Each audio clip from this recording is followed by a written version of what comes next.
morning. Good morning, everyone. Welcome to the finale of New Year, New You. This is episode 8. We are wrapping up our January and just getting a head start on the year. So today we have Andrea Koppel here with us, and we are going to be discussing clarity, confidence, finding your path, and all of those great things for job seekers. So welcome, Andrea. How are you today? Thanks, Jen. I am awesome. I am ready to help your viewers, especially those college students or recent grads who are really just full of so much anxiety and stressing out and just feeling stuck about how to translate what they've learned in school and spent a heck of a lot of money on into a career that they're going to love. Right. No, and I love that because, college wasn't actually all that long ago for me, about 6 years ago now, but I remember, leaving, and there's so much they don't teach you, right? Like they taught me how to craft a resume. They taught me all these great things in the career development classes as well, but there's so much like real world knowledge you need and so many things that I feel like you don't get that people like you are so insanely useful. So would love for you to tell everyone a little bit more about what you do and how you got started. Well, I would love to. And actually, I was exactly where you were, Jen. And I happen to know your story because I had the pleasure of interviewing you for my podcast, Time for Coffee. And even though the episode hasn't aired yet, I know that we've had a very similar experience. And in fact, the majority of the people that I've interviewed on Time for Coffee have had this experience. And that is, you go through school, you major in whatever you major in, you've probably changed your major at least once, and graduation comes around and you're like, oh my God, I have no idea what I want to do. And I was in that boat. And what happens is you end up starting somewhere, wherever it is, and things happen in your life. You meet people. I know that's how you got your job at Google. You hear about things. Opportunities end up coming your way that you didn't expect. And I ended up, my plan A went sideways. And my plan B didn't exist. And I ended up hearing about a job that I wasn't so excited about, but I didn't have any other options. And so I took that opportunity to interview for a job I didn't really want. Right. And ended up going to China and didn't really like the job, but it was while I was there that I discovered what I really wanted to do because all of my friends were doing it. And that was journalism. So I quit that job, moved back to the US, and spent 20 years as a journalist, then moved into public relations, then moved into the nonprofit world. And what I am doing now as the host of a podcast is interviewing professionals in dozens of different careers to find out what they do in those jobs and how they built their careers to help college students, to help people really of all ages learn more about what those careers and industries are really like. So these are informational interviews.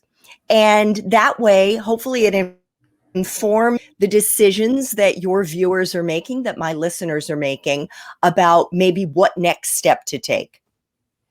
I love that. And I love that because, there is no one roadmap, and I feel like that's why your podcast is useful in so many ways, being able to listen to people's stories, digest what they did that works for them.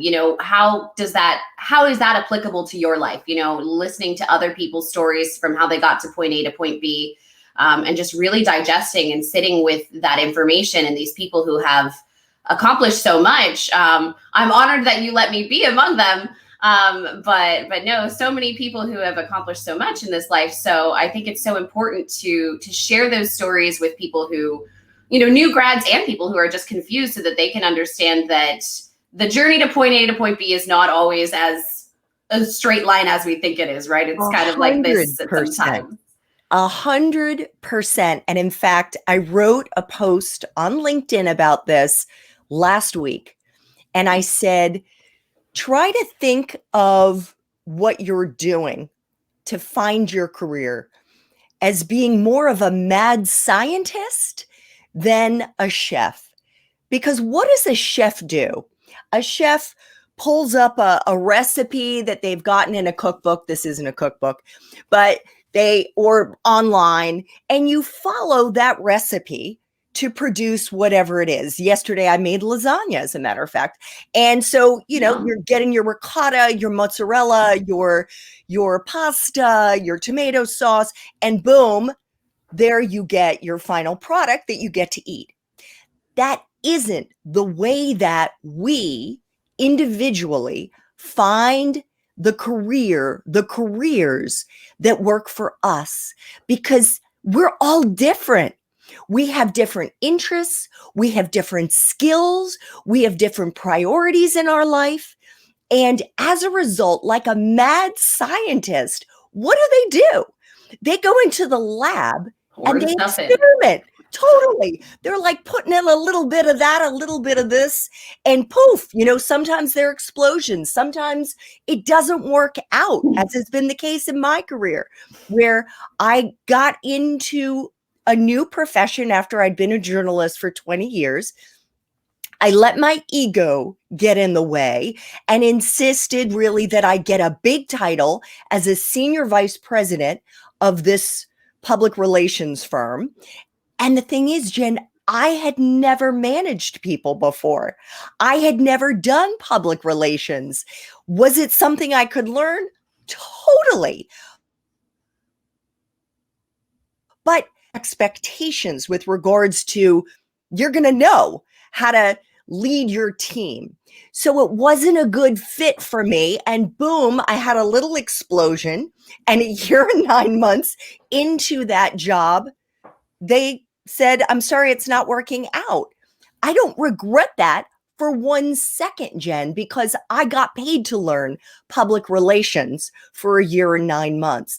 And that is what's going to happen to our viewers. It may already have happened to them, as a matter of that they try one thing and it doesn't work. So guess what? You try something else. Like a mad scientist, you're experimenting, you're iterating, and you are finding what really works for you. I love that. That is a great analogy, a great comparison. I really love that. I'm going to have to start using that as well. That is just fantastic. Well, Raymond says, does the roadmap today will be similar to the future if we are coaching younger kids? It's an interesting question, Raymond. I'm not entirely sure what you mean by that. Oh, you mean like maybe like small children, do we think it's going to be the same when they get to college? I think maybe. And what's your thoughts, Andrea? Honestly, yeah, I would say, Raymond, that if we're talking about kids, not college kids, but younger people, I would say just don't coach them. Honest and truly, because the best advice that we can give any young person is to follow their interests. So especially like when they're younger, what is it that lights them up? And in college, what gives you energy? What puts you into flow where you lose track of time? What is fun for you? That is the best thing that you can use as your North Star to guide you to your step after college, wherever your interests may lie. Don't try to reverse engineer it. Don't try to say, what's going to be the job where I'm 100% going to land, the major, where I'm 100% going to land a job after I graduate, because what works for Jennifer may not work for me.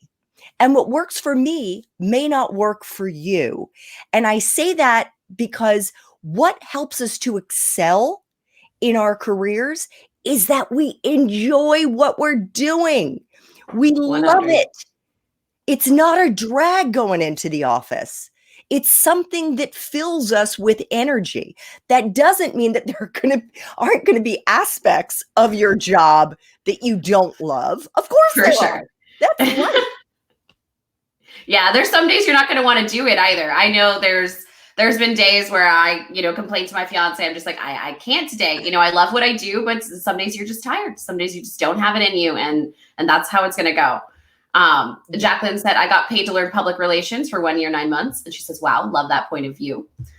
Thank you. Totally. So no matter what it is that you're doing, whether you love it or whether you hate it, I guarantee you there are things that you are taking away, insights, skills, all of that will be valuable to you as you continue down this professional path. And I'm going to throw down the gauntlet right now, because anyone who is listening who is a Gen Z, for sure, you are going to have around 17 jobs over the course of your life in 4 to 5 different industries. 4 to 5 different types of careers. So you're going to be zigging and zagging, and some of those zigs are going to be things you enjoy, and some of those zags are going to be things you don't, but it will all ladder up to things that are valuable. 100%. And that's definitely something I tell my clients as well, is that obviously I never advocate for being in a position or a field that you're not happy with. I always want people to be passionate and love what they do, but we have to build a foundation. It's like a house, and you got to lay down the concrete first, and then you got to build the wood struts and whatnot. And sometimes people like to move ahead to the drywall. And I'm like, no, we need to build the walls first. We need to get a little bit more structure, a little bit more experience in here before we can go the direction you're wanting to go. So no, I think that is such an important call out. And actually, Jen, to your point, what I tell the college students that I coach is that rather than thinking of their major as the tiny house that you're going to be forced to live in for the rest of your life, I'm a history major, I'm a literature major, I'm a comp sci major. No, think about what you've learned as being the foundation of a professional skyscraper that you are going to be building over the course of your professional life, with each new job and each new career adding a new floor in your skyscraper. So by the time you are in your 40s, in your 50s, you're going to have such a perspective on life. You're going to have such a perspective on really kind of the direction and the mission that you want to be involved in. Yeah, no, that's incredible. Raymond says, I'm on my 4th career now with 20 professional. Yep. RF engineer, project manager, business consultant, and now a data scientist. Wow. That is a lot of changing. A lot of pivots there. I totally love it. And that is a case in point. And actually, for those young people who are graduating in 2021, and maybe those of you who graduated in 2020, what I would say is, and one of the biggest takeaways, Jen, that I've had from interviewing hundreds and hundreds of professionals in dozens of different industries, is this. You're graduating, and most people are asking you, so what do you want to do? What career do you want to get into? Altering decision. You are making a decision that is going to affect the rest of your life, whether you are successful or whether you're a failure. No. Think about this first step into the professional world. And some of you may have had part-time or full-time jobs during college. That's awesome. I'm talking about your first post-college step. Think about it as a small C step in your career journey and not a capital C. I firmly believe that your first 1, 2, or 3 jobs don't really matter. It doesn't matter what you do. It's a valuable experience. You are learning. You should follow your interests to the best of your ability, but you're going to be learning. Now, why do I say that? Because shit happens that you can't predict. Yes. Okay? Shit like the coronavirus. Nobody could have predicted that the coronavirus was going to happen. It did. Or, like with me, my plan A when I graduated was going to be going into the Peace Corps in Nepal. What happened? We learned there had been a number of rapes of Peace Corps volunteers in Nepal. Okay, so things are going to happen in your life that you can't predict. And some of those are not so exciting or not good, but other things are going to happen that are going to be amazing that you can't predict. You're going to meet people. You're going to learn about jobs or industries that you'd never heard of before, maybe because they didn't exist. So just lower your stress level and think about what will interest you for a year or two. That's it. Because life is going to take over. You're going to meet people. You're going to learn about things. And that is going to help you move forward. 100%. I think that there's a big stigma. And I know that it was something I was sort of guilty of playing into as well when I first got out of college. Because for those of you out there, I would say most people don't know what they're going to do their whole life. And like, I had a fiance who was going to be a doctor. He was like geared for that.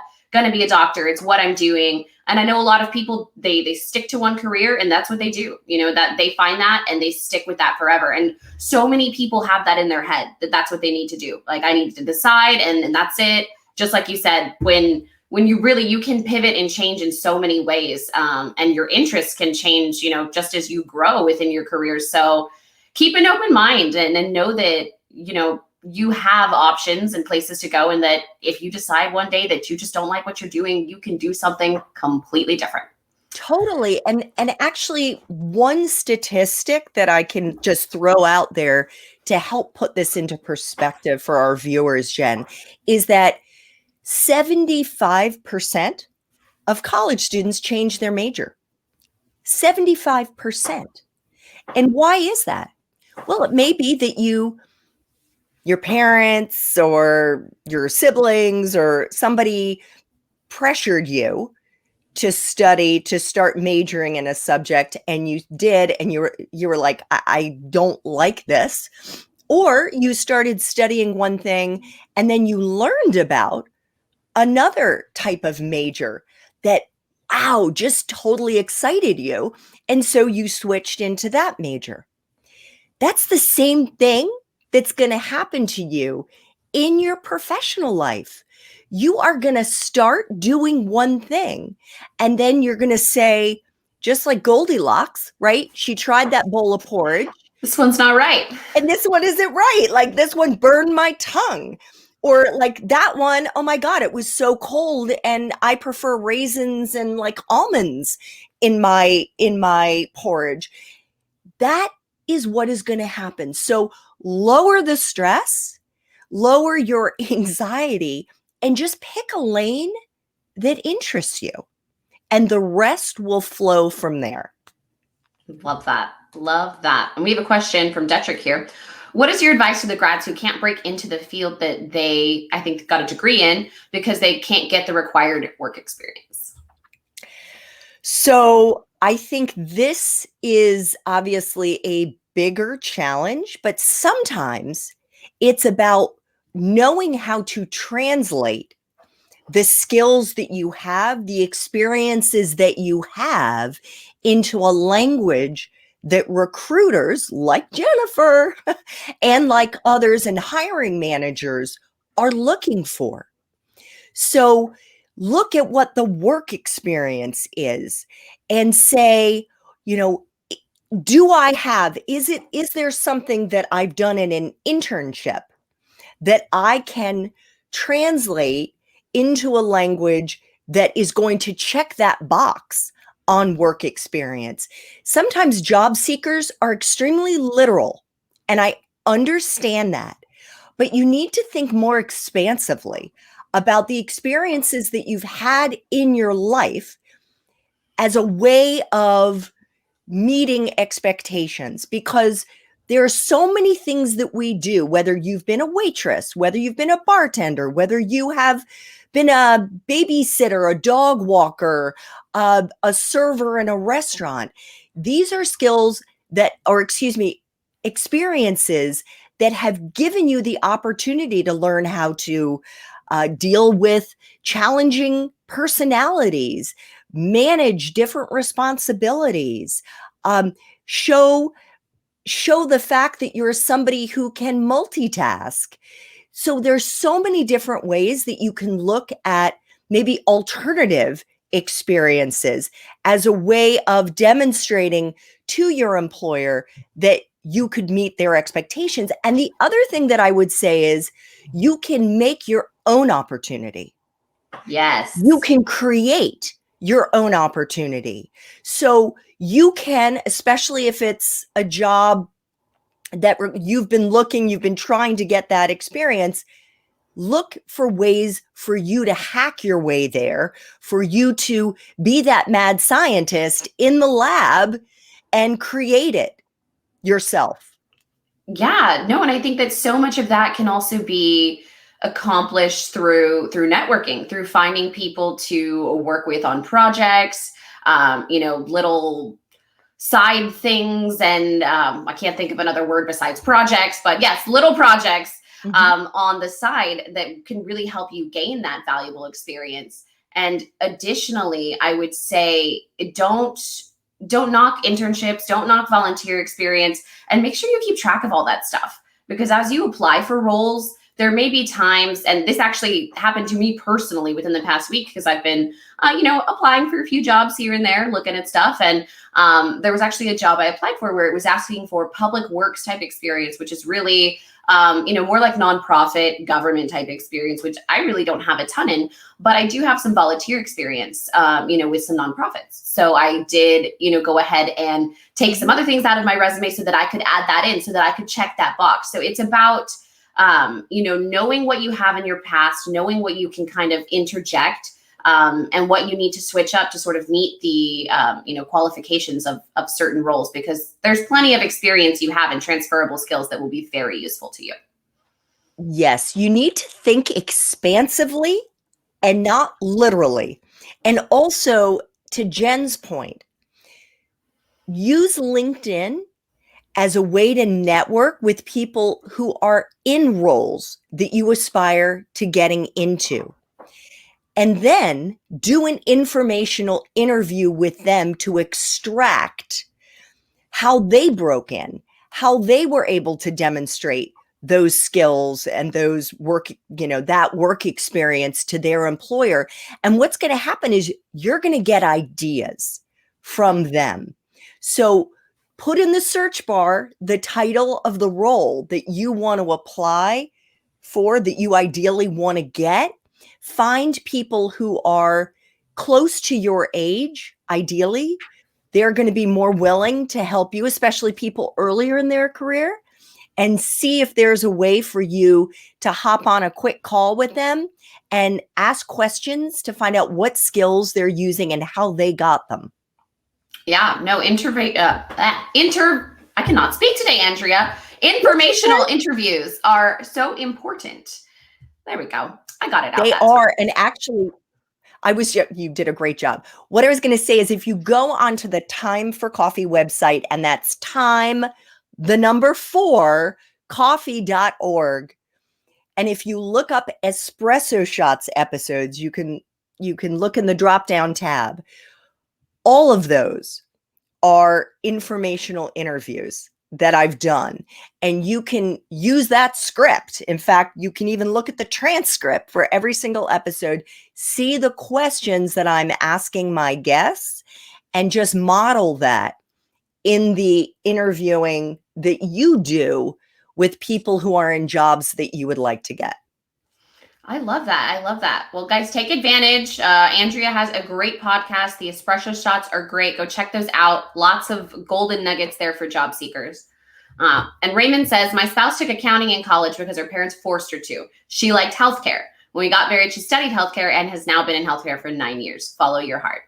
Love that, Raymond. Absolutely. I love that story, Raymond. And it speaks very much to what I was saying earlier. They're all different reasons that we've studied what we studied in college, but it is not the tiny house that you're going to be forced to live in. And there are other ways that you can find your passion, that you can live into your passion.